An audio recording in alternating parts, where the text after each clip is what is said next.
¿Por qué los medios no están hablando del Honduras Gate? ¿Por qué no estamos volteando a ver este escándalo de los más grandes de intervencionismo extranjero? Juan Orlando, este expresidente hondureño, es un personaje que fue condenado por 45 años en Estados Unidos por tráfico. Actualmente fue indultado por Donald Trump. Y tenemos un amigo de México que está apoyando. ¿Quién será este amigo? ¿La derecha, el PAN y el PRI? Yo no los veo ganando por la vía democrática en México nunca más. Yo solo los veo llegando al poder por una intervención militar. Peña Nieto y con Felipe Calderón eran los empleados, así como Díaz Ordaz y así como Luis Echeverría, que vimos en documentos desclasificados de la CIA. Felipe Calderón y Peña Nieto creo que ni siquiera necesitaran que les pagaran, porque ellos ya eran una mascota del imperio. Si un gobernador o gobernadora del partido que sea permite que agentes extranjeros vengan violando la soberanía de México, deben de ser procesados, ni siquiera investigados, ya procesados como traidores a la patria. Hay influencers que están inflados. Hay influencers que están inflados, que están pagados, que son unos vendepatrias, que son unos ineptos. A ver, ¿cómo quiénes o qué hacen esos influencers pagados, inflados, vendepatrias?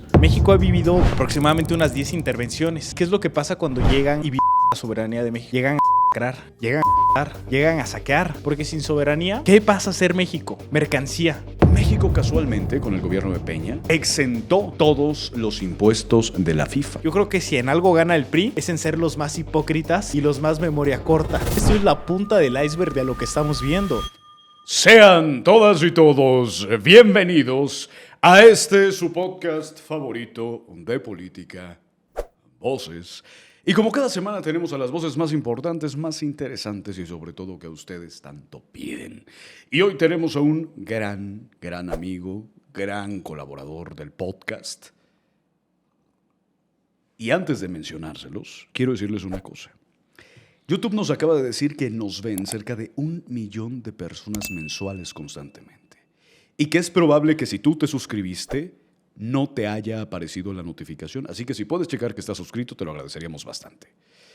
Y ahora sí, sin más preámbulos, presentamos a un gran amigo, a un gran invitado recurrente ya de esta casa Voces, al señor Eliud Pizarro, economista, gran conocedor de la política nacional e internacional. Eliud, ¿cómo estás? Bienvenido. Creo, Alejandro, siempre es un gusto estar aquí contigo, con todo tu auditorio de Voces. Hombre, muchas gracias. Oye, estamos hablando de un tema que a mí me dejó bastante interesado. Y es el tema de Honduras Gate. ¿Qué pasó en Honduras Gate? ¿Qué significa? ¿Por qué nos debería importar a México el tema de Honduras Gate? Antes que todo, a mí lo que me preocupa es ¿por qué no sabemos qué es Honduras Gate? Exacto. ¿Por qué los medios no están hablando del Honduras Gate? ¿Por qué no estamos volteando a ver este escándalo de los más grandes de intervencionismo extranjero en México y en Colombia? Vamos con el preámbulo. Por favor. Canal Red sacó unos audios que ya dijeron que no son de inteligencia artificial porque ellos mismos hicieron un peritaje. ¿Quién dijo? Pablo Iglesias, el titular de Canal Red, pero hicieron un peritaje porque están diciendo son falsos, etc. Sacan unos audios filtrados del expresidente hondureño Juan Orlando. Este expresidente hondureño, para que sepamos quién es un personaje que fue condenado por 45 años en Estados Unidos por narcotráfico. Ok. Actualmente fue indultado. ¿Por quién? Por Donald Trump, porque es del ala ideológica de la extrema derecha. A ver, estás diciendo que alguien que fue condenado por... Eso es una realidad, lo indultaron. ¿Por estar vinculado? ¿Condenado? Lo condenaron a 45 años por vínculos con el crimen organizado. Y lo indultaron, es decir, le perdonaron ese Ya delito. está libre. Ya está libre. Ya está libre. Ok. Entonces, salen varios audios y de hecho puede que ni siquiera haya sido tal cual el presidente estadounidense, porque a ver, pueden hacer indultos, pero lo curioso es el trasfondo.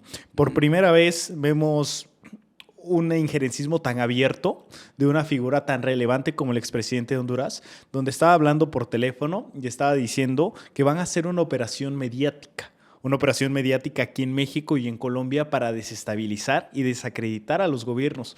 ¿Cómo? Creo que ya lo estamos viendo por medio de fake news, por medio de influencers inflados, por medio de noticias alarmistas, sensacionalistas, verdades a medias, posverdades, que lo único que quieren hacer es golpetear. Ellos quieren desestabilizar la región. Y no nos hagamos tontos o no pensemos que esto es una teoría conspiranoica, porque lo vimos en el Plan Cóndor, lo vimos con las dictaduras impuestas en Argentina, en América Latina, con todo lo que sucedió en Centroamérica. Entonces, estos audios detallan que el presidente argentino Javier Milei está aportando $350,000 para esta desestabilización de la zona. ¿300 cuánto? $350,000. Ok.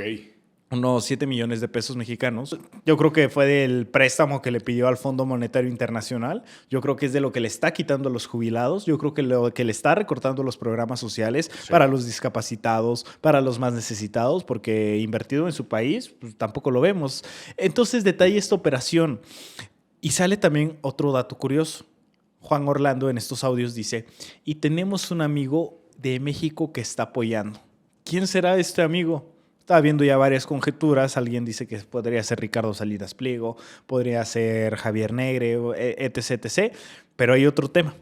Dice que él salió gracias a una junta de rabinos, salió de este indulto que le dieron, es decir, salió de la cárcel y de esta condena de 45 años gracias a una junta de rabinos, si así lo dice, y gracias a Benjamín Netanyahu.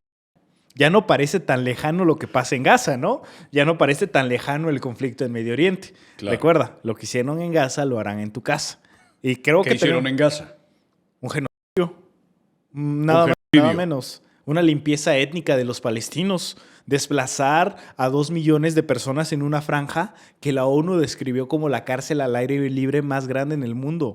Los están condenando a la desnutrición, a las a que ellos mismos, este régimen sionista, este ente no Estado, está atacando a población civil con el silencio de todo Occidente y del norte global que se dice civilizados. Pero ya no parece tan lejano, porque había muchas personas que decían, pero ¿a ti qué te importa? Porque eso pasó a tantos kilómetros, preocúpate por lo que está pasando aquí en México. Me preocupa porque no son monstruos, no son aliens, no son fantasmas, son humanos al igual que yo. Son niñas, son niños, son bebés masacrados, más de 70,000.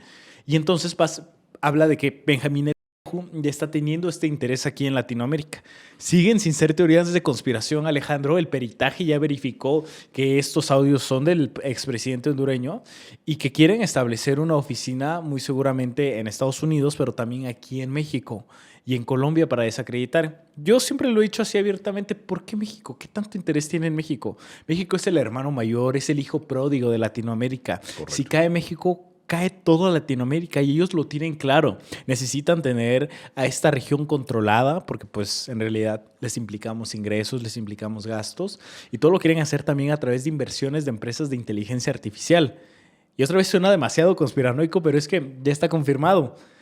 Entonces, ¿qué era lo que ha sucedido aquí en México? No están hablando lo suficiente del Honduras Gate. Es como si el plan Cóndor se hubiera revelado mucho antes, ¿no? Es decir, en lo que lo estaban maquilando ya se hubieran filtrado algún audio de desestabilización o si Gustavo Díaz Ordaz hubiera dado a conocer su plan del 2 de octubre, del 2 de octubre antes de que se ejecutara o del Halconazo o de Ayotzinapa. De ese nivel de gravedad es el Honduras Gate porque quieren desacreditar a la presidenta Claudia Sheinbaum. Acá tengo dos posturas muy firmes. Se vale que no la apoyes, se vale que estés en contra de su gobierno, se vale que seas un crítico, pero eso no te tiene que poner en el ala ideológica de ser un traidor a la patria, de querer ser un tapete de potencias extranjeras, de intereses extranjeros, porque el capital opera así a través de políticos, pero siguen habiendo personas poderosas, multimillonarios, ultra ricos, que van a pasar y van a seguir siendo ricos mientras los partidos políticos o los políticos van cambiando. Es por eso que les molesta tanto que México sea la puerta de entrada tan grande, porque México tiene soberanía, se le defiende, los recursos naturales los nacionalizamos como el litio. Tenemos esta historia de estar en contra del intervencionismo y tenemos esta historia de tampoco permitirlo para Latinoamérica. Somos un referente. ¿Qué pasa con Cuba, con el bloqueo criminal? Les mandamos petróleo, les mandamos ayuda humanitaria. Es un asunto de humanidad. A ver, ese tema me parece muy interesante. Ahorita lo tocamos, pero yo sí quiero preguntarte. A ver, lo que tú estás diciendo es hasta este momento que tú y yo estamos grabando, el tema de Honduras Gate es el expresidente de Honduras que había sido condenado por vínculos. ¿Por el tráfico? Él fue perdonado, es decir, indultado de todos sus delitos y está armando un ataque para México y Colombia. Es gravísimo lo que me estás diciendo, Eliud.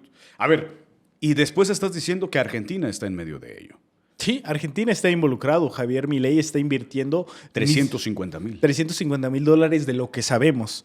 No son Yo no sé qué tanto hay detrás del Honduras Gate. Yo Claro. creo que esto es la punta del iceberg de lo que estamos viendo. Porque $350,000, muchos pueden decir, pues es que ¿qué puedes hacer con esa cantidad de dinero?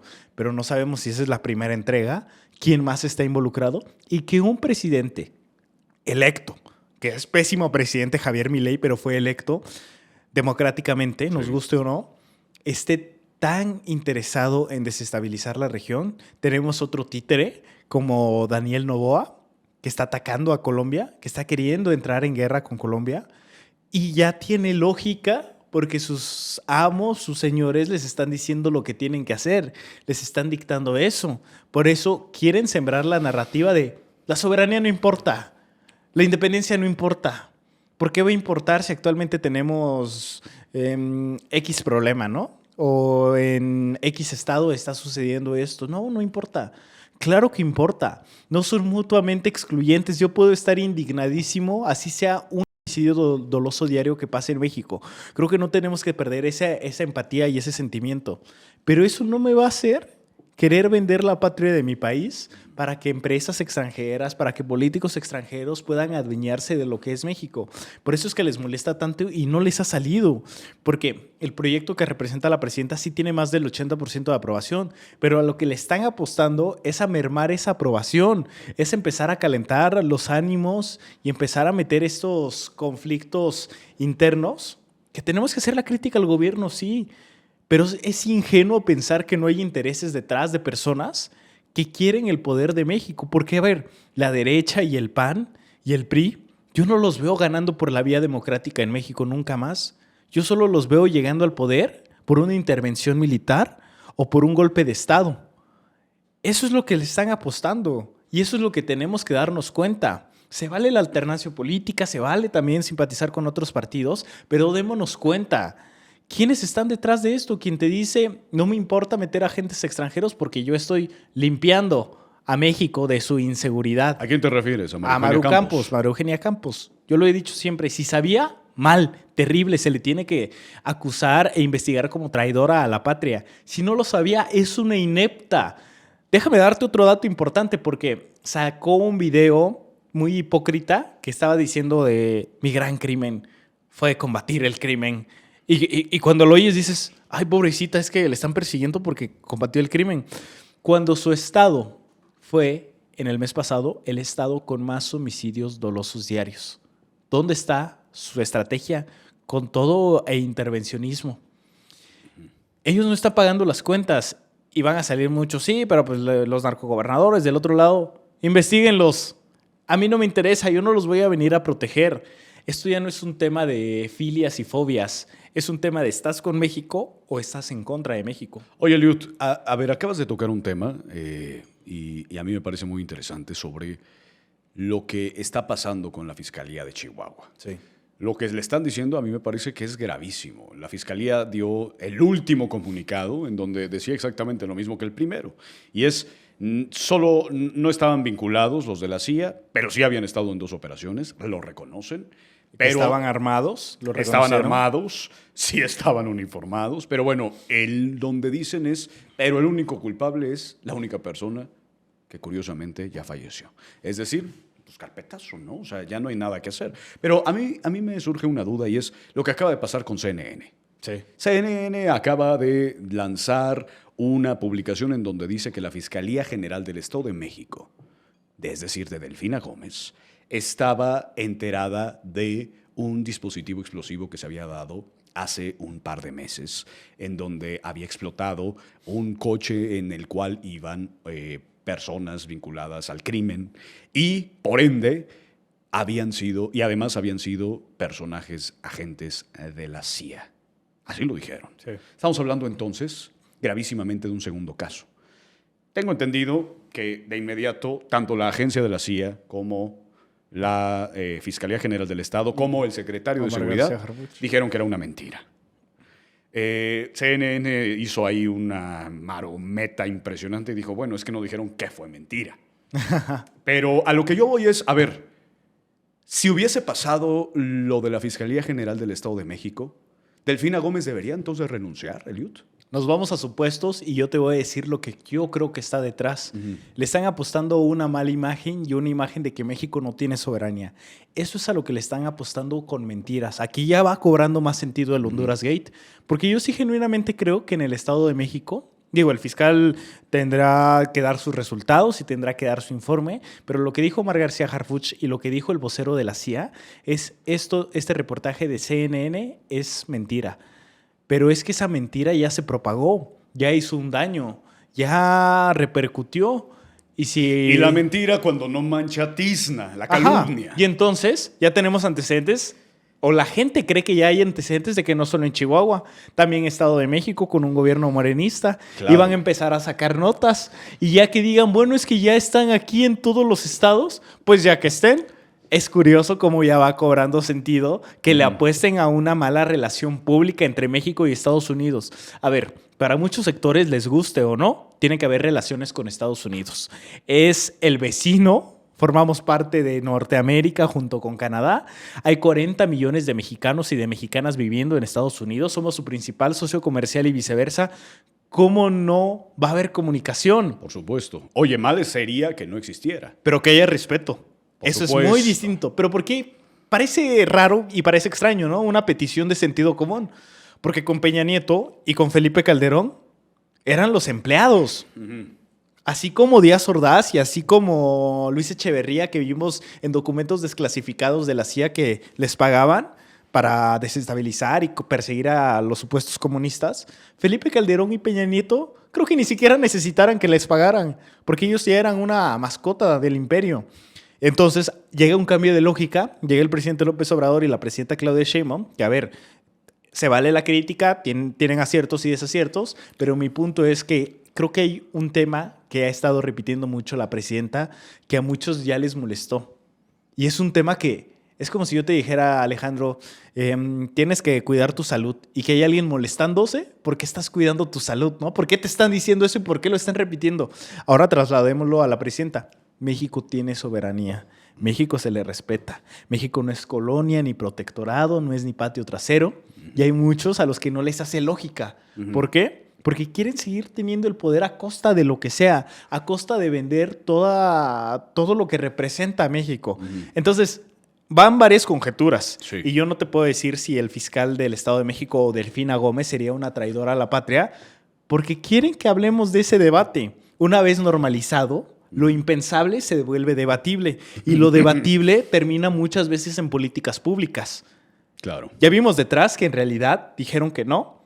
Omar García Harfuch es un gran secretario, pero los que lo critican tan poderoso para que el vocero de la CIA también diga es una mentira, si se supone que somos empleados o que estamos enemistados porque ya ni siquiera se entienden, pero quieren que generar esa percepción de es que hasta ellos lo están haciendo y ellos lo están permitiendo y ellos no están respetando la soberanía de los supuestos soberanistas y entonces la soberanía ya pasa a un segundo plano. Es por eso que se tiene que defender. Hay posturas que no importa qué ideología política tienes. Creo que te define más como buena o como mala persona si la defiendes o no. Ok. La soberanía es una de ellas. Es como si yo te dijera, el agua es un derecho humano para todos.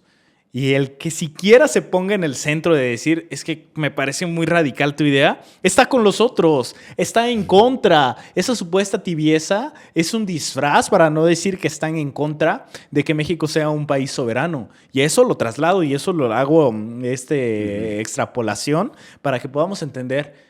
No está a debate la soberanía porque te quieren hacer lo impensable debatible y decirte es que México ya está en una crisis y tienen que intervenir. ¿Pero quién? ¿Y quién se vale que venga, no? Porque hacemos la crítica si alguien dijera los rusos, los chinos, los estadounidenses. Y no, México claro que tiene sus problemas y los tiene que atender y tenemos que exigir que se respondan a los problemas, pero nunca por personas que lo último que les interesa es el bienestar de México. A ver, Eliud, tú dices algo que a mí sí me parece importante y es tomar ese discurso es hacer precisamente ese juego. Sí. A mí me parece que el Estado de México tiene muchas particularidades hasta este momento. Primero es que todos los órdenes se desdijeron, ¿no? A ver, Chihuahua ya dijo, sí eran agentes, hay fotos, hay evidencia, fallecieron ahí, pues, los agentes. Aquí no hay ninguna evidencia más allá de un De un supuesto reportaje. De un reportaje, supuesto reportaje de CNN, el cual llamaron de alarmista y tendencioso ambas agencias de seguridad, de tanto de Estados Unidos como de México. Pero ahí yo sí creo que hay un punto. Y hay antecedente. Y ahí, sí, claro, y es importante, pero es suponiendo sin conceder. Tú estarías, a ver, si se le encuentra igual, en igualdad de condiciones, es decir, si se encuentran agentes uniformados en el pelotón, etcétera, si se da la versión que termina siendo real, ¿debería entonces Delfina Gómez, su fiscal, ser investigados y pedir licencia, Eliud? Te la cambio y aquí sí te voy a responder muy firmemente, ¿no? A ver. Pero no quiero caer en el juego de las conjeturas. Si un gobernador o gobernadora del partido que sea, PRI, PAN, Morena, MC, permite que agentes extranjeros vengan violando la soberanía de México, deben de ser procesados, ni siquiera investigados, ya procesados, como traidores a la patria. Yo lo único que pido es que se aplique el Código Penal en el artículo 123. Son 15 apartados. Quien también promueva o permita que agentes extranjeros y de inteligencia puedan realizar operativos en suelo mexicano. Sin permiso del Estado mexicano. Yo no sé si sí pasó o no en el Estado de México, Claro. pero yo voy a ser tajante en que sea quien sea. Si nos enteramos mañana que tal gobernador, que es el favorito de todos, cooperó con un gobierno extranjero para que haya agentes, tiene que ser procesado por traición a la patria. Y aquí tenemos que ser muy tajantes. Ya dio la versión el fiscal del Estado de México, ya dio la versión también la presidenta, la CIA. En este caso no creo que sea el caso, pero claro que hay un antecedente. Y es que muchos ya están, ¿y si sí? ¿Y si sí pasó? Y es válido, yo creo que también es muy válido y también pecaría yo de soberbia de decirte, no, y no piensen eso porque... Y vámonos a otro tema. Ajá, y vámonos a otro tema, no, porque no. Claro. Porque tenemos que estar alertas. Mejor dicho, yo quiero que estemos alertas, tan alertas que nos genere preocupación eso. Pero tampoco que caigamos en el otro extremo de decir, ya está pasando, pues ya no importa que pase, ¿no? Claro. Porque también, eso te digo, ese es el ejemplo de la soberanía. Pero si te digo, ya están empezando a asesinar porque quieren y no más, ¿no? Sí. Pues si está pasando, pues ya qué importa, ¿no? Y sigue Sé que siendo- con este caso ya más extremo ya muchos dicen, a eso sí ya te estás yendo al otro extremo, pero no, es exactamente igual para el caso de la soberanía de México. Totalmente. A ver, es que a mí me parece muy importante eso, porque es un tema en donde creo que se desdibuja esta línea partidista, lo Sí, hemos hablado, sí. en donde tú lo respondiste y yo concuerdo. No importa el partido que sea, siempre y cuando se le demuestre, como ojo, demostró incluso la misma Fiscalía General de Chihuahua, en donde dijo, no, pues sí. Siempre sí. Siempre sí estaban, siempre sí incluso habían estado en 2 operaciones previas, sí estaban armados, la misma Fiscalía lo dijo. Ahí hay una evidencia clara y contundente. Ahí sí hay pruebas. Sí.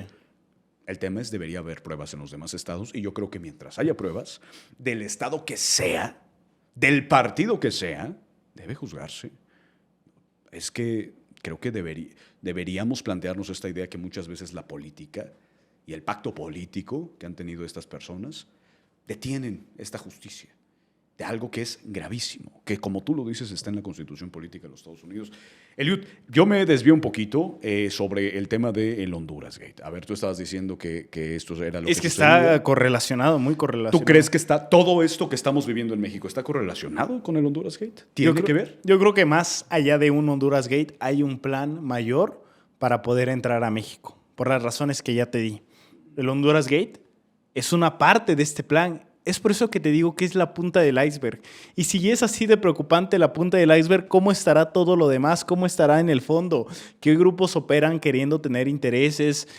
¿Qué personalidades? Porque otra cosa que destapó el Honduras Gate es a qué influencers sí están inflando, en qué medios de comunicación. Hay influencers que están inflados, Eliud. Hay influencers que están inflados, que están pagados, que son unos vendepatrias, que son unos ineptos, A ver, ¿cómo quiénes o qué hacen esos influencers pagados, inflados, vendepatrias? para que no me acusen o me quieran demandar. Mejor solo vean si en realidad todo su contenido es golpetear, sea lo que sea que venga, y mentir.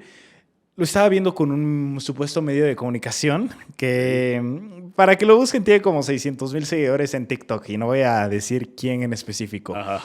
Pero haz de cuenta que sucede lo de Chihuahua. Y entonces ellos ya tienen un punto de vista. ¿Por qué a la presidenta le enoja que combatan a sus socios? Es que ellos están coludidos. Es que les está molestando que les quiten el negocio. A ver, de Atypical TV no vas a venir a hablar aquí. Y lo malo es que ni siquiera hablo de Atypical TV. Ok, que es un medio que se dice imparcial. Que se dice imparcial, pero es que de este medio que te estoy hablando, ya hay otros 100. Y hay otros replicadores en redes sociales. Ajá, a ver, es que yo creo que estamos llegando a un punto medular que me parece que debemos ahondar un poquito más. Tú estás diciendo, hay medios inflados, hay influencers inflados, hay gente que está sistemáticamente haciendo un nado sincronizado de forma mediática que está íntimamente ligado con el Honduras Gate. ¿Cómo podemos detectarlo? ¿Qué es lo que hace? ¿Qué es lo que pasa? No me digas nombres porque entiendo que hay un tema legal y que son muy sensibles estos personajes. No, ¿A quiénes has visto? Tranquilo, a ver, nos están censurando en este momento. No, y tienen para pagar las demandas. Y tienen para pagar las demandas. Pero, ¿cómo podemos detectarlo? ¿No? A ver, tú decías de esta narrativa, ¿no? Pero creo que para ti y para mí es muy sencillo darnos cuenta porque estamos todo el tiempo en los medios. Porque notamos las narrativas que son exactitas. Porque estamos empapados todos los días de narrativas políticas de todos los extremos, de todos los lados. Pero para las personas que de repente les sale un TikTok, ¿cómo podemos detectar entonces que esta persona esté inflada, esté haciendo este tipo de comentarios, esté dando este tipo de declaraciones? Yo creo que ahorita el ejemplo más palpable es si ponen en duda la soberanía. Y ya hay videos, ya solo basta con que los busquen, que te dicen, ¿en serio vale la pena la soberanía cuando hay un gobernador vinculado y acusado por el crimen organizado? Que vengan y que los ataquen a todos. Pero es que, ¿dónde está la correlación? O sea, no, una cosa no justifica a la otra. Exacto. Y esos influencers que estamos viendo y estos supuestos medios de comunicación, te lo repito, lo impensable lo quieren hacer debatible y lo debatible lo quieren hacer una realidad. Basta con que vean si se cuestionan y se preguntan, es que México ya es una narcodictadura y necesitamos que ya vengan e intervengan, y lo que hicieron al acusar a Rubén Rocha Moya y al decir que lo extraditen está bien. Y es muy, podría sonar bonito, ¿no? Podría sonar, sí, lógico. Y de hecho, hay muchos que están banalizando a la presidenta que dice pruebas, pruebas, pruebas, pruebas. Y de hecho a muchos ya les molestó que pida pruebas. Pero es que así es el debido proceso. Y así es lo que tiene que ser en un sistema de justicia. Yo soy el primero interesado en que se investigue Rubén Rocha Moya, porque yo lo he dicho, por lo menos un mal gobernante. Y yo no voy a decir si fue inocente o fue culpable, pero hasta la fecha, por presunción de inocencia y porque no se han aportado más pruebas, es inocente. Eso es lo que nos dice todo debido proceso. Es inocente hasta que se compruebe lo contrario. Y para que también se den cuenta, vean a quienes están criticando. Y vean también con qué sectores se están yendo, porque se están yendo con estos sectores de la derecha. Si sus críticas se basan en el clasismo, si sus críticas se basan en la discriminación, si sus críticas se basan con el odio. Y sobre todo, yo sé que es una tarea un poco compleja ya en estos tiempos, verificar la información. Porque mienten descaradamente y mienten abiertamente. Y en lo que ya fabricaron una mentira, nosotros estamos viendo los datos y las cifras y los argumentos para poder desmontar estas mentiras. Pero ya lo dijiste, lo que no mancha tizna. Otro ejemplo palpable, y no estoy acusando de que ellos sean uno de estos medios vendidos o pagados, Loret de Mola, con el montaje que hizo con Florence Cassens, Lili Telles cuando ella era reportera sentada sobre el de una niña, y cuando presentan sus reportajes, ¿qué credibilidad pueden tener? ¿Cómo siquiera pueden seguir al aire gozando de esta soberbia y de este subidito de tono, creyéndose las personalidades con la verdad absoluta? Cuando vemos que han mentido, mienten y seguirán mintiendo, pero hay un sector que odia tanto a Morena, que odia tanto a la presidenta, que odia tanto al presidente López Obrador, que dice, internamente sé que mientes, pero no me importa porque los odio tanto, y se mezcla el clasismo con la discriminación, con este aspiracionismo, es un todo. Y otra vez te digo, se vale tener una crítica, pero no se vale ser un vendepatrias. A ver, te voy a hacer una pregunta muy directa, Eliot. Okay. Y es, ¿de qué sirve la soberanía? Voy a jugar al abogado del diablo. Porque estás diciendo que hay unas personas que dicen que empiezan a manejar esta narrativa. ¿De qué sirve la soberanía? A ver, vamos, yo no quiero jugar al abogado del diablo, pero creo que es importante marcar esta situación. Yo entiendo que es importante, pero hay personas que no tienen ni idea de qué es lo que está pasando y que me parece sumamente fundamental que tú expliques qué pasa. ¿Es importante de verdad o simplemente es un tema ideológico? Creo que ni siquiera, si no fuera importante, no verías a China, a Rusia o a Estados Unidos defender tanto a la soberanía. Ya quisiera ver yo cómo se portaría. Inclusive la oposición de estos países es mucho más digna que la oposición de México, porque si viera un agente extranjero, imagínate en Estados Unidos que llegara un agente extranjero, ¿no? Inclusive la oposición al actual presidente Donald Trump estaría en contra y pidiendo casi la cabeza o la pena capital. Lo mismo con China, lo mismo con Rusia. Pero tienes un punto importante porque hablamos tanto de esto que no, Soberanía, que no nos detenemos a materializarlo correctamente y hace falta ver la historia. A ver. Y detrás de esto, ¿cuáles son los intereses? La soberanía protege tus recursos naturales, protege a tu pueblo, protege tu seguridad, protege tu patrimonio, protege tu ser y tu pueblo viviendo en este país. Porque es un concepto abstracto, sí, es un concepto social inventado, podría decirlo yo, claro, pero eso no quiere decir que no sea real. México ha vivido aproximadamente unas 10 intervenciones. ¿Y qué es lo que pasa cuando llegan y violan la soberanía de México? Llegan a masacrar, llegan a matar, llegan a saquear. ¿Qué pasó cuando no se respetó la soberanía de entonces México Tenochtitlán, de la gran Tenochtitlán? Hubo un genocidio. ¿Qué pasa cuando no respetaron la soberanía y el gobierno legítimo de Benito Juárez? Que hay un grupo que quiere que gobiernen para ese grupo. No les importan los demás. Y nos vamos a ir también y vamos a poder aclarar de esto que también hay un tema de lucha de clases ahí. Pero eso es lo que defiende la soberanía. Es un concepto que, si bien lo estamos escuchando últimamente hasta el cansancio, es importante voltear a verlo porque sirve para que no te vengan a atropellar, no te vengan a saquear, no te vengan a robar, a matar. Para eso sirve la soberanía, pero también sirve como un escudo político de que podamos decidir por nuestro pueblo. Porque antes, sin soberanía, recordemos, ¿y qué es lo que pasaría si no hubiera soberanía? Pues ya lo vivimos en el virreinato, ¿no? O ya lo vivimos en la segunda intervención francesa. ¿Qué pasó? ¿Para quiénes gobernaban? ¿Van a implementar otro sistema de castas? ¿Van a gobernar solo para los ricos? ¿Van a gobernar solo para los blancos? ¿O nos van a meter que solo para los criollos? ¿Solo para los peninsulares? Uh-huh. ¿Para quiénes van a estar gobernando? Porque sin soberanía, ¿qué pasa a ser México? Mercancía. Mercancía y mano de obra. Uh-huh. Si México no tiene soberanía, el país es un signo de pesos. Y un signo de pesos con muchísimos ceros. Uh-huh. Porque van a ver que tenemos litio, que no va a ser para el beneficio de los mexicanos. Van a ver que tenemos petróleo. Van a ver que tenemos una fuerza de trabajo de 130 millones de personas que no importa si tienen o no condiciones laborales. Sin soberanía eso pasa a un segundo término porque el gobierno que yo vaya a meter o despojando a los que ya están, quitándolos, pues me tienes que responder a mí y a la soberanía capital. Y a mí no me importa si me quitas democráticamente porque yo no llegué por la vía democrática. Exacto. Y pasan a ser instrumentos para el capital que está detrás, para ese interés. ¿Ellos tú crees que les va a importar lo hermoso que es México? No, van a llegar a ser en las capitales 32 mineras, puede que canadienses. Lo primero que van a hacer es entrar a Sonora, a mano armada, masacrando al pueblo que va a defender su recurso natural como lo es el litio. Van a entrar al Golfo de México queriendo quitarnos el petróleo. Van a entrar a esclavizar a las personas. Es que seamos serios, si pudieran los ultrarricos esclavizarnos lo harían. Lo único que nos protege son las leyes mexicanas, en este caso en México, sí. Las leyes de los otros países y sus soberanías, que tengan la capacidad de defenderse y no solo defenderse a un México conceptual, sino de defender a su pueblo.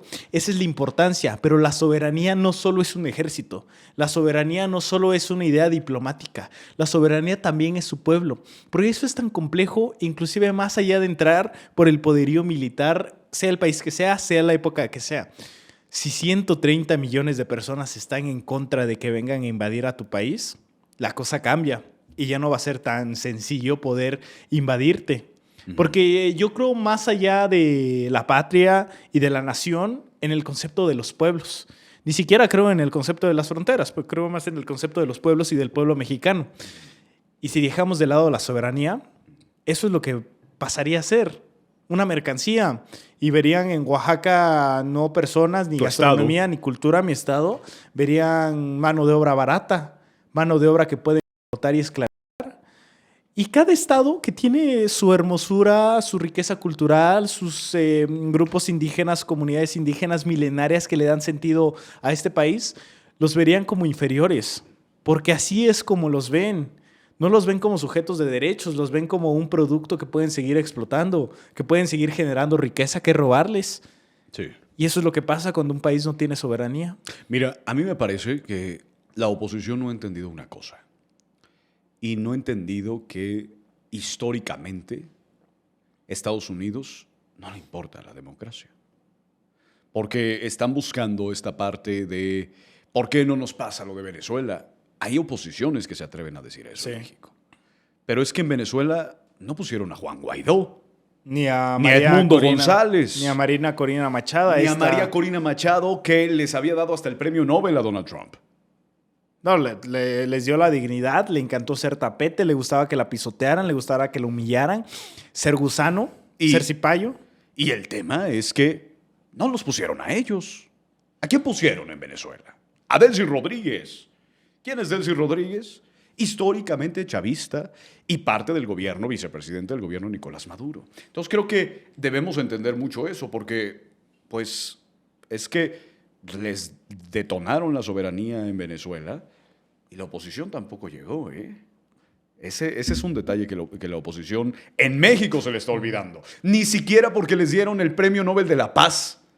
Les dieron eso. Eso le dio María Corina Machado. La comunidad internacional se puso de acuerdo para darle el Premio Nobel de la Paz a María Corina Machado para que cuando llegaran, porque llegaron Estados Unidos a Venezuela, ni siquiera la tomaran en cuenta. Lo que más me da risa es que hay personas que los ciega tanto el odio. Porque, a ver, Nicolás Maduro por lo menos es polémico. Y por decirlo menos, ¿verdad?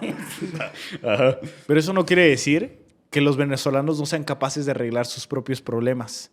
Y les ganó tanto el odio a estos venezolanos de Madrid, estos venezolanos de aquí de la capital, de Condesa, de Miami, que querían y quisieron y se logró que pudieran extraer y secuestrar a Nicolás Maduro, que fue un presidente electo democráticamente. Pero Venezuela todavía conservaba algo importante, a un pueblo honroso y digno, que estos expats o esta diáspora no los representa. Porque si nos guste o no, o critiques o no, ellos reconocieron, Estados Unidos también lo dijo abiertamente, María Corina Machado no tiene el apoyo popular. Y no pudieron hacer como les hubiera gustado hacer, porque ¿qué vieron en Venezuela? No vieron un pueblo trabajador, honroso, con recursos naturales, ellos vieron petróleo. Así. Esa era la figura de Venezuela.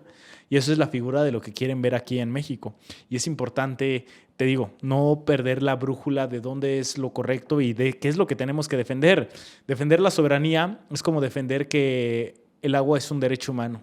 Es defender que una persona merece una vivienda digna.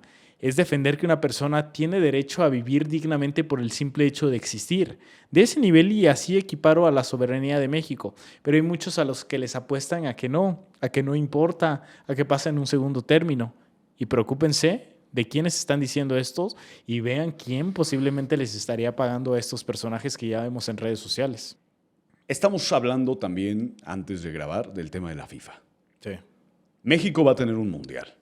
Algunos han dicho que México no está preparado para tener un mundial, que después de lo que está pasando con el tema de la inseguridad, cuando pasó lo del Mencho, bueno, dijeron que ya debería México salirse del mundial. Pero más allá de ello, un tema que investigué es qué es lo que pasa con los mundiales. Y es que la FIFA, que es esta Federación Internacional del Fútbol que organiza este mundial, pues tiene un negociazo. Y México casualmente, con el gobierno de Peña, exentó todos los impuestos de la FIFA. Y tú dirías, bueno, es normal. Bueno, es que no exentaron todos los impuestos en Estados Unidos ni Canadá. México va a ser el único país que es parte de estos anfitriones del Mundial del 2026 que no va a pagar la FIFA un peso de impuestos. ¿Qué opinión te merece eso, Eliud? Porque, a ver, ¿impuestos para qué? ¿De qué sirven? ¿Qué son? Muchas personas, yo he dicho en algunos otros episodios yo era de derecha hasta que tomé un libro, yo era de derecha hasta que estudié, yo era de derecha hasta que vi datos. Y creo que a veces los de izquierda cometemos ese error. Pensamos que todo mundo ya vio esos datos, que todo mundo ya sabe de qué se trata, y entonces la gente que es de derecha, porque no ha investigado lo suficiente, pues sigue siendo de derecha y sigue sin investigar porque no hay información tan accesible. A ver, ¿cómo ves el tema de la FIFA? ¿Cómo ves el tema de los impuestos? ¿Qué son? ¿Para qué sirven? ¿Funcionan? ¿O deberían eliminarlos porque eso va a hacer que crezca este país, como lo dice Ricardo Salinas Pliego y todos sus comentócratas?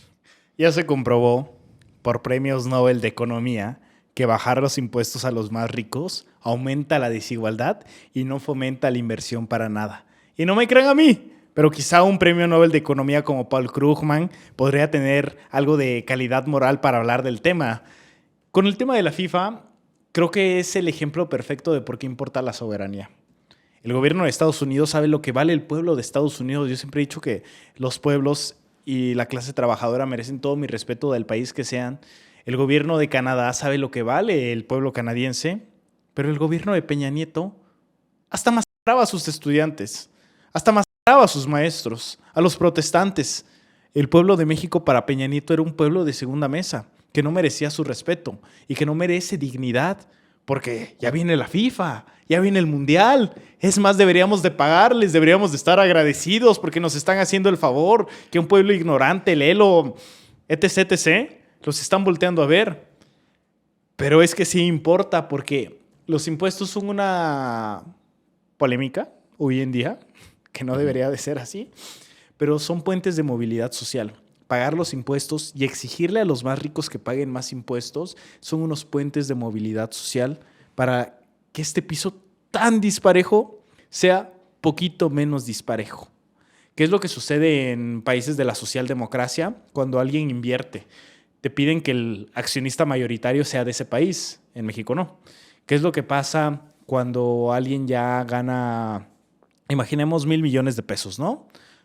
Pues países como Alemania le van a pedir a por lo menos la mitad que lo paguen impuestos. Y en México están tan acostumbrados a no pagar impuestos, a eludir y a evadir, que la misma hoy secretaria de Anticorrupción y Buen Gobierno, Raquel Buenrostro, dijo: tenemos detectados a los grandes contribuyentes que por elusión o evasión fiscal no pagaron 700,000 millones de pesos en impuestos. Dijo también el presidente López Obrador y el SAT: los grandes contribuyentes se les condonó 400,000 millones de pesos en impuestos. Y en términos porcentuales, ¿quiénes son los que pagan y quiénes son los que sacan adelante este país?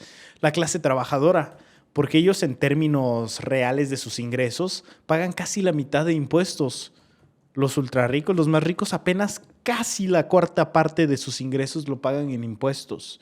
Y ven de qué maneras pueden pedirse condonaciones, creándose su fundación, siendo los más caritativos, haciendo lo que el mugroso Estado no hace. Pero lo hacen porque quieren evadir impuestos. O se compran obras de arte invaluables para no declarar más impuestos. Hay una amplia cantidad de maniobras fiscales que pueden hacer, que yo creo que México ya tiene que voltear a ver por una reforma fiscal progresiva, que los más ricos paguen más. Porque ya está comprobado, y otra vez a las pruebas me remito con los premios Nobel, que reducir los impuestos a los más ricos solo hace a que sean más ricos y los pobres hace a que sean más pobres. Y son puentes de movilidad social. ¿Para qué sirven los impuestos? Me preguntaste. Para que el más pobre tenga una escuela a la cual ir, para que el más pobre tenga un programa social, para que un niño, una niña o un bebé que tristemente nació en una zona olvidada y se tiene que hacer sus papás 2 horas para ir a trabajar y ganar centavos y miseria, pues que tengan una lechería cerca y que puedan desarrollarse correctamente. Los impuestos sirven. Claro que tenemos que hacer una crítica. Cuando a Ricardo Salinas Pliego dijeron no ha pagado 74,000 millones de pesos en impuestos, yo soy el primer defensor que Ricardo Salinas Pliego diga que los pague y que digan que se están invirtiendo esos impuestos. Claro, Porque debe creo haber que transparencia. Debe sí. de haber una transparencia y creo que es una obligación moral. ¿Y cómo te vas a enojar? Ilegal. Porque Ricardo Salinas Pliego se enojó de que está pagando impuestos. Pero ¿a qué se traduce? Está enojado que los más pobres reciban una beca. Está enojado que los más ancianos y que ya trabajaron toda una vida tengan una pensión digna, que tengan un apoyo social. Le enoja que puedan haber carreteras en las comunidades, porque no es que se lo quiten y ya una persona o en su mente de que Andrés Manuel López Obrador ya tiene 74,000 millones de pesos para él y en su bolsa, porque así lo hace vender y así lo hace creer. Lo que en realidad está enojado es que el pueblo y la gente pobre, la gente humilde, la gente trabajadora vuelva a tener una dignidad. Porque, a ver, perdón por esta opinión otra vez radical de izquierda, pero si el salario mínimo no alcanza para cubrir las necesidades básicas como una vivienda, comida, saneamiento, escuela, seguridad social, no es un salario mínimo digno, no es un salario digno. Y creo que los impuestos empiezan a corregir esta distorsión de un mercado y de un capitalismo salvaje, que si pudiera privatizar el oxígeno lo haría. Te diría, te vendo el oxígeno. Y habría idiotas que estarían diciendo, tiene derecho a venderte el oxígeno, porque es tan listo que él produjo ese oxígeno y no sabemos si a ti te corresponde. Esas son ideas heredadas y también de un sistema capitalista, colonial, de toda la historia de México, porque hoy en día, y justo yo quería meter este tema y puede que esté metido medio forzado, que hoy en día estamos recordando a Porfirio Díaz con añoranza, ¿no? Al gran dictador, o estamos recordando Al PRI de los 80s, estos videos de por qué no fui un político priista, ratero. Es un trend, pues. Sí, el contexto está así. Hay videos que romantizan el PRI de los 80s, el PRI de la guerra sucia, el PRI de las desapariciones, de las masacres, creyendo que serían estos priistas potentados. Les vendieron ya la idea bien bonita de que si hubieran vivido en esas épocas, hubieran sido Paniagua, hubieran sido hijos de Miguel de la Madrid, como Enrique de la Madrid, que no tiene otro mérito más que ser un nepo baby, que no sabe hacer otra cosa. Pero les venden tan bonita la idea de decir, es que yo habría tenido mi placa y habría sido como el negro Durazo y yo habría tenido mi familia tradicional. Es decir, habría sido un corruptazo. No, habría sido lacrado. Habría sido el desaparecido. No, respondiendo a lo que dices, les hacen creer esta idea de yo habría sido el corrupto y el millonario y el chingón porque está por encima de todos. No, la realidad es que tú habrías sido el desaparecido, tú habrías sido el asesinado, tú habrías sido el silenciado, tú habrías sido el perseguido, porque México, en épocas de Miguel de la Madrid, y justo esto se relaciona con el Mundial, ve qué hipócrita es Alejandro Moreno Cárdenas. Creo que nos está recordando por qué el PRI es el partido más hipócrita de México. Yo creo que si en algo gana el PRI es en ser los más hipócritas y los más memoria corta y los más... Ya no quiero seguir con los adjetivos. A ver, Eliud Pizarro. Dime. Estás diciendo, volvamos un poquito. 700,000 millones de pesos, dijiste. Sí, era lo que por evasión o por elusión, porque son conceptos distintos. Una es legal, por maniobras fiscales puedes pagar menos, y otra es ilegal. Sí. 700,000 millones de pesos no pagaban los grandes contribuyentes. ¿Cada cuándo? ¿Cada año? ¿Por el histórico? Raquel Buenrostro sacó una cifra histórica. Ok. Y cuando vemos el reporte, es lo que nos daban por un periodo determinado, de que era un año. Y en realidad ella se refería más a... Llegamos al gobierno y nos dimos cuenta que esto estaban evadiendo. Ok. Y esto podían seguir evadiendo. Ok. Y esos 700,000 millones de pesos pueden ser más las condonaciones. Porque López Obrador habló de que en el sexenio de Calderón y de Peña Nieto se condonaron 400,000 millones de pesos en impuestos. Súmale, ya vamos como 1,000 millones. No, es que te voy a decir, yo estaba mientras... No, 1 billón creo. Sí, es un montón. Y yo estaba dimensionándolo porque dije 700,000 millones de pesos, pues ¿para cuánto alcanza? ¿No? Sí. Yo creo que una persona no lo va a ver nunca en su vida. Si encontraste alguna comparativa, intentemos dimensionarles tanto dinero el que esta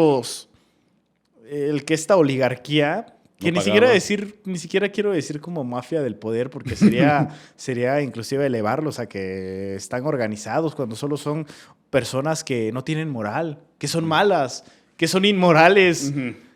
Pero para dimensionarlo, Yo justo eso es lo que estaba checando. ¿Cuánto es equivalente a 700,000 millones de pesos que, de acuerdo a Raquel Buenrostro, son los impuestos que no se pagaban, que se eludían, que se evadían? Sí. 700,000 millones de pesos, que es igual al dinero que no pagaban las personas, es igual a un tren Maya y medio.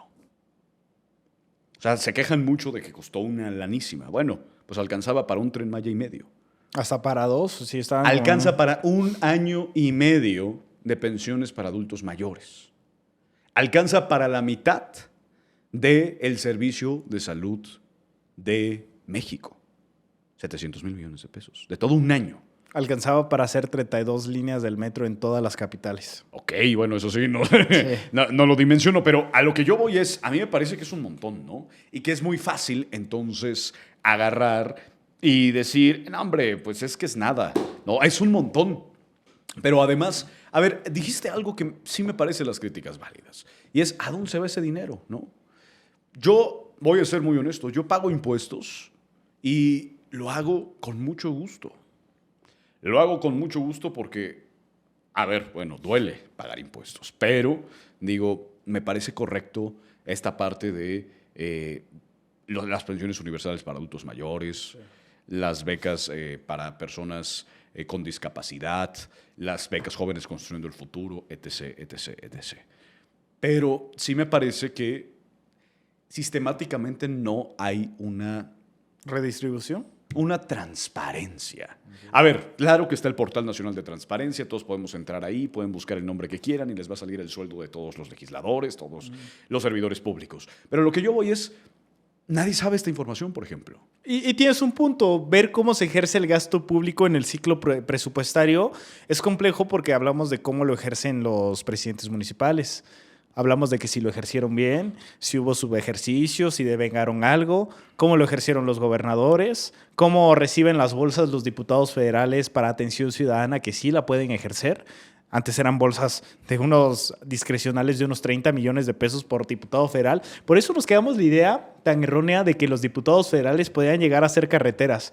Sí, porque les daban una bolsa inmensa discrecional de mínimo unos 30 millones de pesos y claro que le podías pedir al legislador federal, venga a arreglar mi luminaria y por eso nos quedamos con esa idea. Pero sé que es complejo y se debe de eficientar. Creo que todos los mexicanos que pagamos impuestos en IVA, en ISR, porque todos, hasta los pobres, hasta los que dicen que no pagan impuestos, hasta la gente de la informalidad paga impuestos, para que te hagas una idea. Creo que tenemos que pedir cuentas, no solo a la federación, sino al presidente municipal. Oye, tienes X cantidad y sigue bachado desde que llegaste, sigue bachado mi piso. Y es complejo porque te voy a poner otro ejemplo, ¿no? Por ley, para una carretera, pues te pide ciertos centímetros de concreto, ¿no? Pero ¿quién se va a poner a medir si en realidad de 30 centímetros fue 15 centímetros y ya se empezó a robar el dinero? Es difícil ver y ponerle precio a unas tasas que se necesitan para la oficina municipal. Sí. 100 pesos, 1,000 pesos, y dentro de ese rango puede que haya un precio un poquito caro, pero aceptable, ¿no? Imaginemos unos 300 pesos. Bueno, y aparte tienen un acuerdo con los empresarios de, pues ahí te va tu lanita. Lo que tenemos que pedir son auditorías y es sí transparencia, pero una transparencia entendible y una transparencia accesible. Exacto. Porque entonces te dicen, pues métete al portal de transparencia. ¿Quién conoce el portal de transparencia?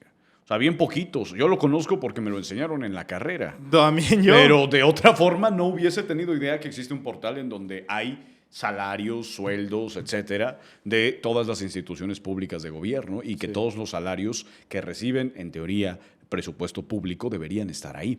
A mí me parece que este tema es bastante profundo porque no se ha dicho lo suficiente. Y yo quiero moverle un poquito en el tema de...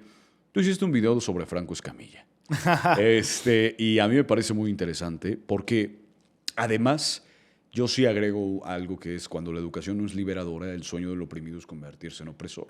Tú lo decías hace un momento, es que están diciendo, puta, ojalá hubiese nacido en los 80s del PRI para traer mi placa y haber sido un diputado federal mañoso y corrupto. Bueno, es que entonces no estás en contra de la corrupción. Estás en contra de no ser tú el corrupto.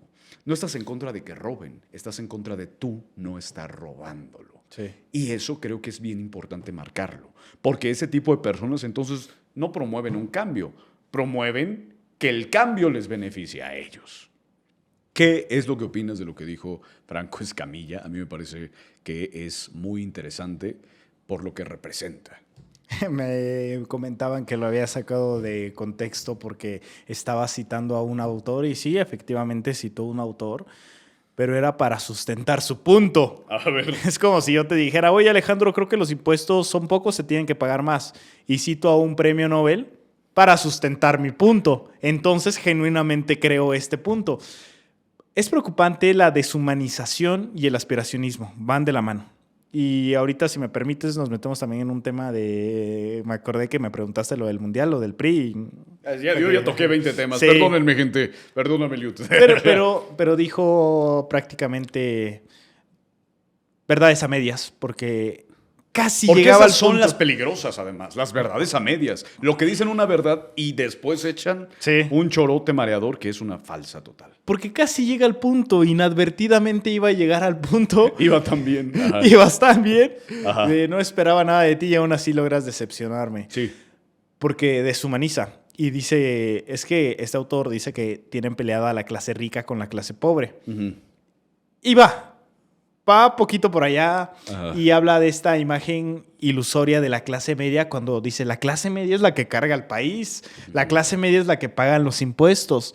La clase media es una idea para dividir al concepto de clase trabajadora, porque oculta la relación que tienes con el trabajo. ¿A qué me refiero esto? Yo no soy clase pobre, yo soy clase media. Oye, pero dependes de tu trabajo para poder seguir viviendo, ¿sí o no? Sí. Entonces, eres clase trabajadora. Claro. No, pero no me mezcles con los pobres, porque yo soy menos pobre, yo estoy menos jodido, yo soy menos precario. Ajá. Yo puedo pagarme una consulta privada en el dentista, en el médico, algo así. Pero ¿qué pasa si dejas de trabajar? ¿O qué pasa si llega una crisis? ¿O qué pasa si toco madera? Porque también es un tema humano. ¿Te accidentas? No vas a dejar de ser menos rico. Sí, estás a una enfermedad de volverte profundamente pobre. Y es decir, tenemos a los ultra ricos acá y tenemos hasta allá abajo en el sótano a los pobres y a la clase media poquito más arriba. Entonces, esta ilusión de la clase media solo sirve para dividir y para ocultar la relación que se tiene con el trabajo. Esa es una idea peligrosa porque dice, la clase media es la que saca adelante al país y es una clase pobre que los volteamos a ver y los deshumaniza porque dicen, ¿cuándo vas a ver a la clase pobre teniendo problemas de que ansiedad, de que salud mental, de lo que pasó en Gaza? Tienen que estar sobreviviendo. Y otra vez, casi llega al punto. Pero deshumanizarlos, verlos como, en primer lugar, como un espantapájaros pedagógico, de que la clase media voltea a ver, híjole, yo no quiero ser así de pobre, jodido, precario, pero es que siguen siendo personas, Sí. siguen siendo sujetos de derechos. ¿Y qué es lo que pasa cuando dices, es que ellos no tienen ansiedad y no les preocupa nada? Que no tengan acceso a un diagnóstico no quiere decir que no lo tengan. La Organización Mundial de la Salud, creo que es una buena fuente, a menos que me lo quiera desmentir Franco Escamilla, es la primera en decir la salud mental está ampliamente relacionada con tu realidad material que tienes. Si no tienes una casa, si estás preocupado por llegar a fin de mes, si estás preocupado porque tus hijos van a comer ese día o no, claro que tienes un deterioro de la salud mental enorme, pero no. Son subhumanos, están deshumanizados, ellos no llegan a este nivel de comprensión, ellos no tienen estos Ese conceptos, tiempo para analizarlo. estos Ajá, conceptos sí, sí. y estas ideas, son como si fueran un ente, un ser inferior, pero siguen siendo humanos con anhelos, con aspiraciones y sobre todo con derecho a vivir y vivir dignamente. Que Claro. sean pobres no quiere decir que no lo merezcan, porque ahí va otra vez una trampa ideológica de decirte, bueno, es que si están en esa condición, pues lo merecen, ponte a jalar. Y cierra esto diciendo, tú no te preocupes, tú ponte a jalar, ¿no? Para la clase media. Y es ahí donde difuminamos esta idea de que somos la clase trabajadora contra un 1%. Sí, puede que seas menos pobre, pero eso no quiere decir que no seas pobre o que no seas clase trabajadora. Y entonces se cree toda una sarta de ideas, porque yo creo que le va muy bien económicamente. O sea, es un personaje muy visto, es un personaje que tiene muchos seguidores, pero es un personaje que tiene que trabajar para poder subsistir. Sí. Por ende, es clase trabajadora. Porque si no dependiera de estar en un podcast o no dependiera de tener sus shows y viviera del capital y viviera de las rentas, bueno, sí es capitalista. Ujú. Pero en este país casi nadie es capitalista. Esa es la realidad que quieren ocultar. Total, oye, es que a mí me parece muy importante eso por la... Creo yo que el gran problema es estas personas que justo deshumanizan, pero además olvidan, y yo lo hablaba contigo, no hay peor, solo hay una peor persona que la persona que no les da derechos laborales a las personas, que está en una posición de poder, no ayuda, y es la persona que le costó mucho trabajo llegar, que tuvo mucha suerte, que tuvo mucho apoyo y que dice desde esta superioridad moral de, es que yo sí le eché ganas. No, es que pues, son unos huevones los que están ahí. Los capitalistas sin capital, los pobres de derecha, que ya les va un poquito mejor. Los pobres de derecha son como los perros que cuidan la casa, pero que duermen afuera. Esa es la perfecta analogía, ¿no? No veo por qué. Yo entiendo por qué un Germán Larrea diría, estoy en contra de los sindicatos. Estoy en contra de aumentar el salario mínimo, este minero, ¿no? Claro, sí. Carlos El Slim Grupo o México. Ricardo Salinas Pliego. O los ultrarricos de México. Sí. Es lógico, posees el capital, no quieres que te lo quiten. La manera más fácil económicamente para aumentar sus ganancias es reduciendo los salarios y promoviendo los despidos cuando tienen tanto dinero que en realidad no les haría una diferencia. A ver, Eliud, pero tú estás diciendo algo que me parece muy importante. Pues son estas personas las que defienden porque es lógico, tienen capital. Y muchas personas dicen, no, es que van a venir por nuestras casas. Es que los comunistas vienen por nuestras casas, todos se van a llevar, todo el dinero, no quieren a todos iguales de pobres.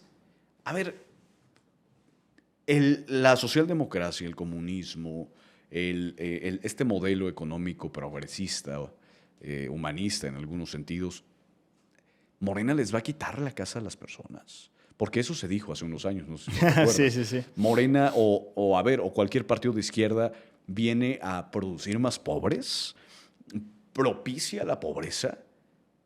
¿Qué es lo que pasa ahí, Eliud? Alejandro, son clases económicas básicas. Capitalismo es cuando tienes 2 vacas, el Estado te las quita y te da de comer carne de burro. Y comunismo es bien, cuando Milei. tienes 2 vacas y el Estado ya te quitó uno, mató la otra y te vendió la leche. Esos simplismos de problemas tan grandes y complejos son peligrosos porque te dicen, ¿te gusta el comunismo? Y aclaro, ni siquiera soy comunista, pero hay que tener sentido común. Y al menos una persona con sentido común creo que somos y creo que también tu auditorio que nos ve es. Vete a vivir a Cuba, vete a vivir a Venezuela, ignorando las condiciones, las sanciones económicas, los bloqueos. Vete a vivir a Argentina, vete a vivir a Haití, a República del Congo. Pues es que ellos son modelos capitalistas. Oye, ¿y por qué a mí me surge este tema de por qué cuando se habla de izquierda se habla de Cuba y Venezuela, que son 2 países Podemos hablar bloqueados, de y no se China. habla de Finlandia, y no se habla de Noruega, Dinamarca, los países nórdicos, que dijo Xochitl Gálvez, o los países noruegos, perdón, o cuando se habla de capitalismo, de comunismo, no se habla del Partido Comunista Chino, Es que es el que gobierna China, que es el que ha dado mucho del crecimiento actual que tiene este monstruo llamado China. Sacó de la pobreza a 800 millones de personas el modelo del Partido Comunista Chino con planes quinquenales. Pero ¿qué es lo que te van a decir? Es que no son comunistas. Son Es que capitalistas. son capitalistas. Bueno, apliquemos el modelo chino aquí. No, porque es comunista. Ellos nunca pierden. Si eres pobre y estás en contra del capitalismo, eres un resentido. Si eres rico y estás en contra del capitalismo, eres un hipócrita. Nunca van a perder. Si estás en los medios y defiendes la derecha, te paga el gobierno. Defiendes a la izquierda, te paga el gobierno. Eliud Pizarro, a ti te paga el gobierno. No. ¿No te paga el gobierno? Yo monetizo mis redes sociales, pues de ahí es lo que vivo. Hago consultorías de marketing y sí, pero pues no con... Yo, investíguenme en transparencia, yo no estoy dado de alta como servidor público, yo no soy servidor público. Oye, porque a mí me parece muy importante. Porque la lógica es, te pagan. Te pagan, Ajá. te estás defendiendo el comunismo. Qué fácil. Es que, híjole, a ver, voy a ser muy cuidadoso con lo que voy a decir. A ver. Aviéntatelo, Alejandro. A mí, cuando yo dije que debían tener derechos la clase trabajadora, que debían pagar impuestos los ricos. ¡Zurdo! Comunista, me dijeron. Y comunista y que me paga el gobierno, ¿no? Todo no podía estar más alejado de la realidad. Pero a mí me parece que debemos de entender desde dónde viene. A ver, ¿tú defenderías la izquierda si no estuviera Claudia Sheinbaum? Yo defendería el sentido común y claro que defendería la izquierda. ¿Sheinbaum es de izquierda? Yo creo que es de izquierda, pero me gustaría ver que el partido en el poder, Morena, a través de también sus gobernadores, sí sean de izquierda. Ojalá hubieran hecho eso que dicen que iban a venir a expropiar a quienes tengan sus 100 casas. ¡Exprópiese! Sí, claro. Porque te voy a dar otro dato. Hay en México unas 5 millones de viviendas abandonadas. 5.6 más o menos. Hay tanta gente sin casa y tantas casas sin gente que volvemos a lo mismo. Se vale que tengas 2 casas. Se vale que tengas patrimonio. Yo soy el interesado, pero no entienden este concepto de la izquierda porque hay que leer y hay que estudiar. Y para la derecha hace falta odiar y no tener criterio propio. Pero entonces, si yo defiendo esto, entonces soy un hipócrita porque soy un capitalista que quiere acumular casas, Lo ¿no? que eres un resentido, Eliud Pizarro. Eso es lo que dicen. Ajá, perdón. Y no, yo digo que no me parece ético y no me parece moral que una persona pueda tener 100 casas. Ahí sí les deberían expropiar. ¿Tú crees que una persona merece y necesitaría 100 casas? Una sola persona que diga, pues quiero una casa en cada estado, en cada capital. No, pues de 3 casas por estado, ¿no? Una cosa así. Ajá, de 3 casas por estado. Bueno, la Teniendo verdad es una que crisis. no podría físicamente estar en todas. Y otra vez tenemos que irnos a los ejemplos extremos que sí suceden, pero simplemente no los investigamos A ver. para que lo entendamos. Una persona es dueña del lago y la comunidad depende del lago, pero van a defender su derecho a que sea dueño del lago teniendo gente que se tenga que morir por sed y por agua. Y es cuando tiene que haber un ente que intervenga y que regule. A ver, esto no es tuyo. Como las concesiones de agua, que vimos toda esta polémica con la Ley General de Aguas. Esto es un derecho humano básico. Y entonces entiendes la lógica que teniendo un país con... En 2018 eran unos 52 millones de pobres.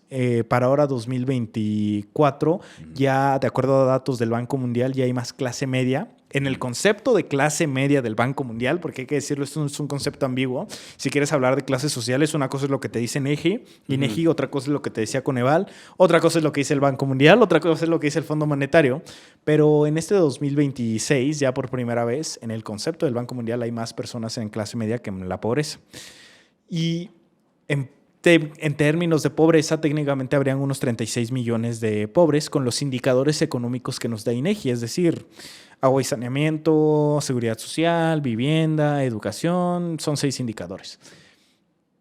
Pero tienes un Carlos Slim que tiene 101 mil millones de dólares. ¿Necesita 101 mil millones de dólares? Y esto van a decir y lo van a banalizar. Yo ya gano, te va a decir otra persona, yo ya gano 1 millón de pesos al mes. ¿Me quieres quitar ese 1 millón de pesos al mes? No. Quiero que él no tenga esa cantidad innecesaria de dinero. Quiero que Elon Musk no tenga 700 mil millones de dólares. ¿Qué se tiene que hacer con este tipo de personas que tienen 101 mil millones? Redistribuir la riqueza, no los ingresos. Porque muchas veces le apostamos a la redistribución de los ingresos. Sí, fulanito de tal ganó 1,000 millones de dólares. Ganó. Pues entonces cobrémosle más, ¿no? Y sí, es una propuesta buena. Pero ¿qué tal si hablamos de su riqueza? Es que ya no son 1,000 millones de pesos. Ahora son 100,000 millones de pesos. Y entonces esos 1,000 millones de un año le representa 1 céntimo de lo que en realidad posee. Y es la diferencia entre el ingreso y la riqueza. Por eso siempre he dicho que y aquí me voy a salir tantito del tema, me lo voy a permitir si me lo permites. Te lo permito, claro. Ya me lo había permitido, pero por eso Adelante. creo en el concepto de los pueblos y no de... No me tachen de antipatriótico, amo a México, pero no creo en este concepto de estar... de un nacionalismo exacerbado. Ujú. Porque eso es lo que nos conduce al odio. Y lo vimos en la Segunda Guerra Mundial, el nacionalismo exacerbado. Pero claro que los ultrarricos de México se van a sentir orgullosos de ser mexicanos. Y van a decir, siéntete orgulloso porque tenemos estos recursos naturales y esta fuerza de trabajo. Pues ellos lo poseen. Es lógico que se van a sentir orgullosos. Ok. Pero empieza a decirles que redistribuyamos la riqueza, no el ingreso. Me voy a ir de México a estos patriotas. Me voy a ir de México y me voy a ir a un paraíso fiscal porque aquí me quieren perseguir. Yo que tanto amo a este país. Si lo amas, demuéstralo con hechos porque no solo tienes que hablar del país que posees en parte, sino tienes que hablar de la gente que vive ahí y qué hace posible este país. A ver, es que a mí me parece muy interesante sobre los impuestos y sobre el tema de impuesto a la herencia. Sí. A eso quería llegar. Soy partidario. ¿Qué es el impuesto a la herencia? ¿Tú estás a favor? ¿Nos van a quitar si yo voy a heredar una casa de mi abuelita o de mi mamá o de mi papá? ¿Me van a quitar la casa porque me heredó con tanto trabajo mi abuelita, mi papá, mi mamá? Eso yo lo vi en la derecha diario. Y sí, eso me lo van a quitar. Eso dicen. A ver, explícame. Y ves cómo este titular tendencioso, y si sacan algún clip va a decir, ya me lo están confirmando, ya sí me van a quitar la casa. No. A ver, el impuesto a la herencia, inclusive en varios países sí está, solo ahorita no tengo la lista específica, pero investigué, en varios países sí está el impuesto a la herencia.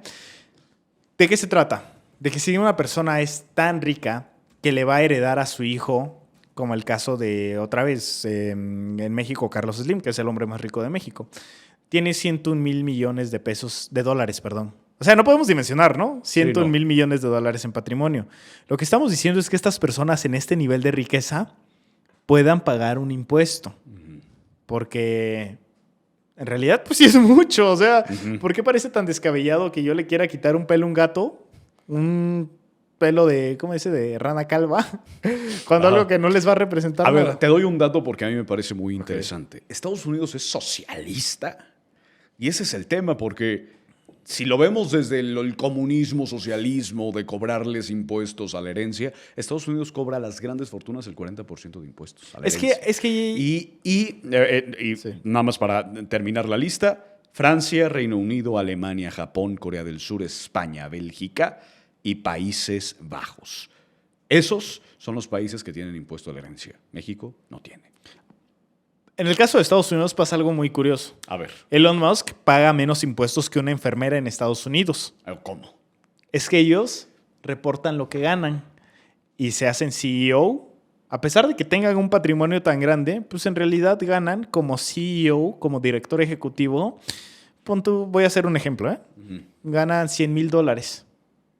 Pues entonces que el impuesto esté sobre los $100,000. Y entonces no se graba sobre lo que realmente se tiene que grabar. Hay un movimiento que cada vez cobra más relevancia, Tax the Rich, Sí. impuestos a los ultrarricos, graben a la riqueza. Y el impuesto a la herencia no es, para quienes nos están viendo, no es si te heredaron una casa, Ajá, no eso es si te preguntaba. dejaron un patrimonio, es si algún día le heredan ya a los ultrarricos a sus hijos, que van a ser inmensamente ricos, puedan aportar algo a la federación que los hizo ricos. Porque otra vez, no se hicieron ricos por trabajar. Creo que en este espacio lo hemos repetido hasta el cansancio, pero creo que es la realidad que se Nunca tiene que está de decir. más, ajá. Nunca está de más. Que es...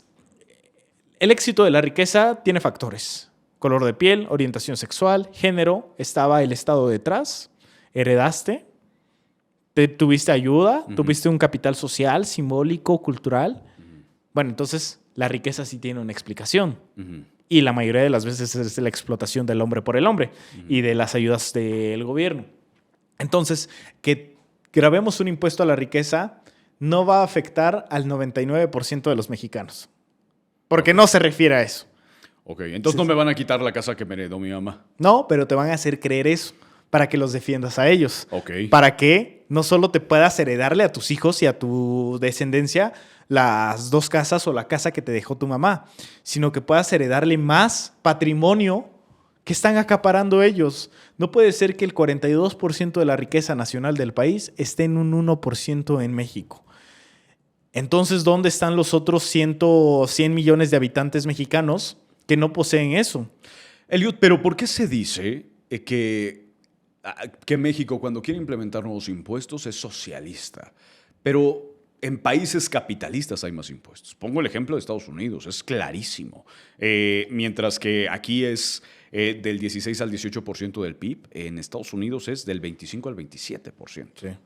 del PIB. Y vete a Alemania, vete a Dinamarca, vete a Noruega, son impuestos. ¿Son todos son socialistas? impuestos ¿Los impuestos es igual a socialismo? O sea, yo quiero entender por qué es que dicen este tipo de locuras. Pero hay muchas cosas que en conceptos económicos y la economía, al ser una ciencia social, perdemos de vista. Pero, por ejemplo, el mercado es mucho más antiguo al capitalismo. Los intercambios de bienes y servicios, como el trueque en épocas antiguas, pues ya existía. Eso, en esencia, podríamos definirlo como un mercado. No es del capitalismo. El impuesto o el tributo que antes se daba a los reyes, pues eran sistemas monárquicos feudalistas, no necesariamente eran capitalistas. Entonces, estos conceptos que quieren asociar engañosamente a una ideología económica como lo es el comunismo, es de decir, impuesto igual a comunismo, igual a peligroso, ¿no? Igual a malo, pobre. igual a malo, igual a pobre. Y entonces, siguiendo esta lógica, pues los impuestos, y respondiendo a la pregunta, pues podrían considerarse malos o tienen una mala imagen, porque podríamos creer que Estados Unidos no lo hace, pero en la práctica sí. Singapur es un país que en esencia consideramos capitalista, muy capitalista, o en índice de libertad económica, que no es necesariamente capitalismo, pero ellos te piden que un accionista, si quieres invertir, sea el accionista mayoritario de Singapur. Si eso lo hiciéramos en México, están ahuyentando a toda la inversión que solo quiere venir a ayudar y quiere venir a sacarnos de la pobreza. Y no es así. Y bueno, no seamos comunistas, no sigamos el modelo chino, no sigamos el modelo cubano, no sigamos el modelo venezolano. Mínimo y tibiamente sigamos el modelo alemán, sigamos el modelo noruego, donde la tasa de recaudación de impuestos es altísima.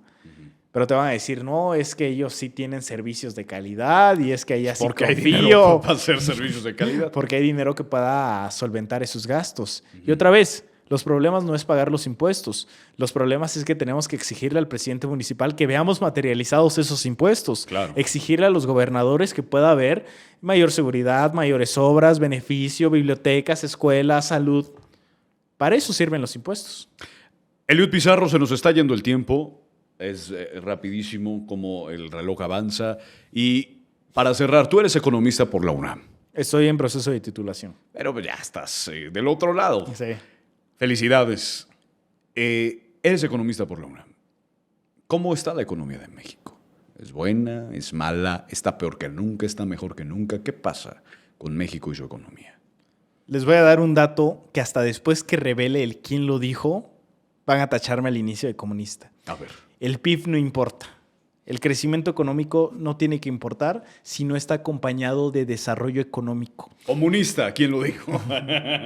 Lo dijo Noruega, lo dijo Finlandia. Se burlaron mucho de AMLO cuando dijo, yo quiero medir el progreso en la felicidad de México. Pero eso es lo que propusieron los países nórdicos. El PIB no es más que los bienes y servicios finales de un periodo determinado. O la suma del gasto del gobierno, de la inversión, etc. Es una fórmula, ¿no? Sí. No da más allá. No te habla de si tu país está viviendo mejor, si hay mayor libertad de prensa, si hay menos pobreza. Es un dato y un número frío. Y lo ideal es crecer a tasas del 5% del PIB. Y la India también lo hace, pero es un país profundamente desigual. ¿Qué es lo que importa? Que haya desarrollo económico. De nada sirve que siga habiendo tanta riqueza en tan pocas manos y que la gran mayoría siga viviendo en la miseria. México y su economía ha roto récords de inversión extranjera directa. La idea de los empresarios y de los que quieren invertir en México es que México es un país sólido y estable, a pesar de las dificultades históricas que décadas nos han heredado, de décadas de neoliberalismo. Y ese es un concepto en el que no entramos, pero también muchos ya dicen, ya el neoliberalismo, ya deja de hablar de eso cuando hizo mucho daño. Y en Latinoamérica el capitalismo entró por medio de dictaduras y de golpes de Estado. Okay. Pero volviendo al tema que me mencionas, hay solidez y hay desarrollo económico. Las pruebas, ¿qué es lo que nos dicen? El Banco Mundial, no sé si lo vayan a tachar de comunista, pero por primera vez registró que hay más clase media que clase pobre. Uh-huh. Se registraron que salieron de la pobreza 13.4 millones de mexicanos. Uh-huh. En principal medida por el aumento histórico del salario mínimo, que es una forma de redistribuir la riqueza. Sí. Y entonces, ¿se tiene que hacer más? Sí.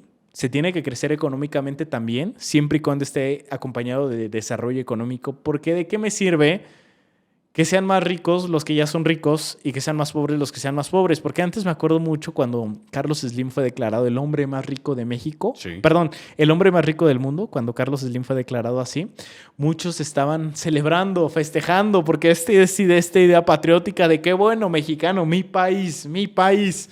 Pero solo era Carlos Slim el hombre más rico del mundo, cuando México en esas épocas tenía más de la mitad de su población viviendo en la pobreza. ¿Qué mérito puede tener el hombre más rico del mundo teniendo un país tan precarizado? Y entonces, México y el porvenir mexicano apunta a crecimiento económico, solidez, desarrollo, pero que no se quede en unas manos.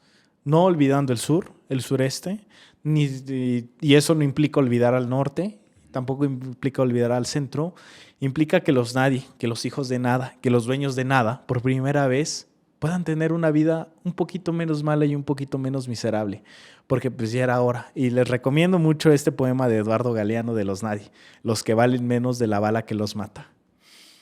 Eliud Pizarro, qué gran cierre. Muchas gracias por estar aquí. Gracias por venir a Voces, gracias por empaparnos de toda esta información. Gracias por ser parte de este espacio. ¿Algo que quieras agregar para cerrar? Sí, me voy a extender mucho, pero qué hipócrita eres, Alejandro Moreno Cárdenas, Alito Moreno. Rápidamente, y me lo he hecho en 2 minutos. Alito Moreno saca un tuit diciendo que el Mundial en épocas del PRI sí sabían hacerlo, no paralizaban el país, no cerraban las escuelas. No cerraban las escuelas porque mataban a los protestantes. Funcionaba porque devaluaron y había una hiperinflación. Qué hipócrita y es no tener memoria histórica, nada más para cerrar, porque me acordé del tema del Mundial que no lo cerramos. Eliud Pizarro, muchas gracias por venir, gracias por ser parte de esta comunidad de Voces, gracias por darnos el privilegio de tu información. ¿Puedes decirnos dónde te pueden encontrar en redes sociales? Sí, a mí me encuentran como Eliud Pizarro en todas las redes sociales, en el podcast Ingobernable, que ya has sido invitado y te agradezco mucho. Un saludo a todas y todos. Ahí nos escribimos. Búsquenme como Eliud Pizarro en redes sociales. Eliud con D, E-L-I-U-D, porque luego le escriben mal. Pizarro con P. Ya me acostumbré a ponerlo así, pero ahí nos vemos. Ahí nos vemos, Eliud Pizarro. Muchas gracias. Gracias. Este fue un gran capítulo de Voces. Gracias por comentar, por compartir. No olviden dejar un superchat.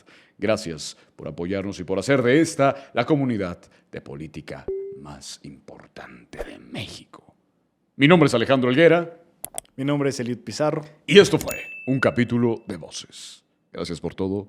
Nos vemos pronto.